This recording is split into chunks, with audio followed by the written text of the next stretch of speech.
what's up guys? Welcome back. It's your girl Jazz, and I know I promised you a day at the park, but I decided to come to the zoo instead to get a little bit more, just more of a view instead of just walking around. I wanted to see some animals as well, so I decided to come to the zoo to try and keep cool as well. I've had this going for a good 20 minutes now, I'd say, give or take, and I've gotten about, let me turn off this fan so that way the camera doesn't get all wet. So it's about halfway filled now. Like I said, I've been having going on for about a good 20 minutes now. Overall, I don't have any issues with any leakage or anything like that, with the exception of a little bit of accumulated water right here on the edges, just because that's where all the water's flowing out of. So I kind of expected that. There is no issues. For the most part, there is a very, very teeny tiny little drip on the back right here. You can tell, just like I said, just a little bit, but it's not enough to get anything wet. You're pretty much going to get more moisture from here, from the front versus the back, so you don't have to worry about that. I did have it in my back pocket as well, and I don't have any issues with my pants being wet, so you don't have to worry about any leakage for the most part. So we're going to go ahead and check out some more animals while I try and keep cool with this thing. Hopefully it'll... There is a bee surrounding me, you guys, so if I don't finish this video, I'm probably in the hospital because I got stung by a bee. I don't know what it is. This bee will not leave me alone. All right, guys, so I'm gonna go ahead and run away from this bee, and hopefully this will keep me cool. So let's go.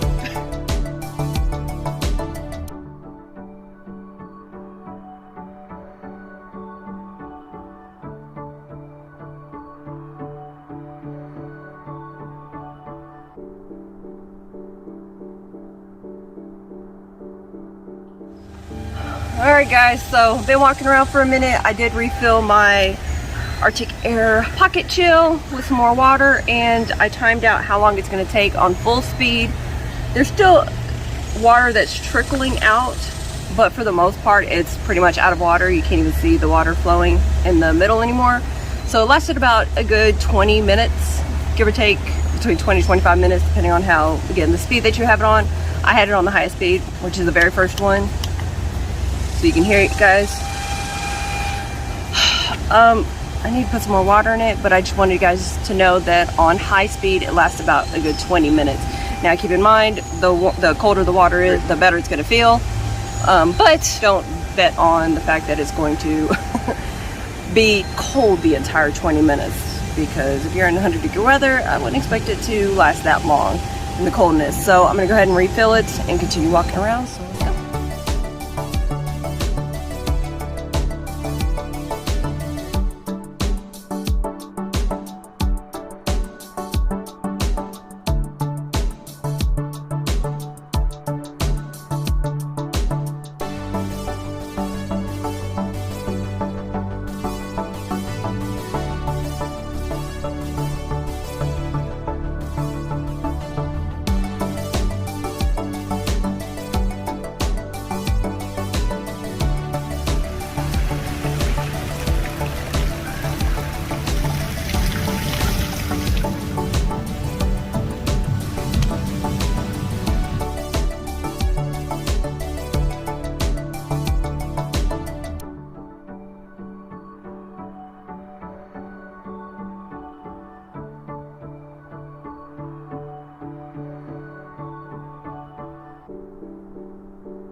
so I filled this up twice, maybe 2.5, 3 times throughout my entire trip at the zoo. I've been here for about a good 2 hours, and originally, you know, after the first maybe 5-10 minutes, I'm like, this is pointless. This isn't going to keep me cool, you know, being in a hot, grumpy mood. But as soon as I turned it off, I'm like, no, I need it back, I need it back. It actually made a difference, surprisingly. Just the air alone, just having that air blow. There were a couple of points in time where it wasn't the easiest to control, because maybe I was walking with the wind going vertical instead of, you know, head on or, you know, behind me. So there was a couple of times where I'm sitting here, you know, maneuvering it, trying to cool off. But overall, I'd give it a 3 out of 5. It worked great, no leakage or anything like that. The main critique that I have is that, one, if you are outside, it is a bit hard controlling, you know, the airflow. Just because of the wind, it could be blowing in the opposite direction. So that's a bit of a downside on that. Obviously, nothing that Arctic Air could have done to prevent that, unless they had it like kind of blocked off, but then it wouldn't have been pocket. It'd have been more of a headache, let's put it like that. So considering how small it is, it's a great product. The main thing, like I said, the only one thing is that, you know, controlling the airflow, as well as this little itty bitty tank that it has to fill on. It only lasts about 20 minutes on full speed. If you have it any lower than that, it's going to be a little bit harder to control the airflow, actually fill the air. It's not going to be as strong. So that's a couple of drawbacks of it, but overall it did keep me pretty cool and not as grumpy as I would be out in this heat. And the stupid bee that has been chasing me around has finally gone, I think. Let's hope. I haven't seen it in a couple of minutes, so I think I may have blown it away with this thing. Like I said, overall, pretty good product, not bad for 20 bucks. You do have the added moisture to the airflow, kind of keeps you a little bit cooler. The colder the water, the better, of course. Unfortunately, no, you cannot stick any ice in it because the compartment is too small. If you have any other questions, I'll be happy to answer them. I'm ready to go inside, take a shower, and probably take a nap after this. So I guess I will see you guys later. In the meantime, stay tuned, stay jazzy. Thanks for watching, guys.